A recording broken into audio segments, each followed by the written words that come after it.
आपण पाहताय करवीर निवासिनी live news channel. मुळामध्ये देवाने निर्माण केलेल्या कुठल्याच दिशा वाईट नाहीये। आपण म्हणतो पूर्वाभिमुख घर पाहिजे, पण पूर्वेच्या विशिष्ट पदातच त्याचा फायदा आहे। चुकीच्या पदात पूर्वेकडे दरवाजा असला तरी वातात होते, उत्तरेला असला तरी होते, पश्चिमेला असला तरी होते, दक्षिणेला असला तरी होते। दक्षिणेला दरवाजा जर योग्य पदात असेल तरी प्रगती होते। दक्षिण म्हणजे क्षीण होणारी आणि दक्षिण म्हणजे दक्षिणा देणारी। त्यामुळे आग्नेयच्या विशिष्ट पदातला दरवाजा तुम्हाला भरपूर धन देतो। तू माझं ऑफिस बघ, दक्षिणाभिमुख आहे। माझं घराचं मुख्य गेट आहे दक्षिणाभिमुख आहे।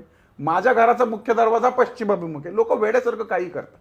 पश्चिम मध्य पदातला दरवाजा हा उत्तम मानला गेला, लक्ष्मीकारक मानला गेला। तर खूप गैरसमज आहेत ग। आता मला सांग, हा फ्लॅट आहे, याचं तोंड पूर्वेला आहे, आणि हा फ्लॅट आहे, याचं तोंड पश्चिमेला आहे। हा डिंग्या मारतो, अरे माझं तोंड पूर्वेला आहे। अरे बाबा, पण तुझ्या पुढं हा जो फ्लॅट आहे याच्या पूर्व दिशेचा उजेड या पश्चिमेच्या दरवाजा असलेल्या माणसाच्या घरात येतो, कारण तिकडं सगळे सूर्याचा प्रकाश आहे। हा नाचतो मी पूर्वेचा, मी पूर्वेचा।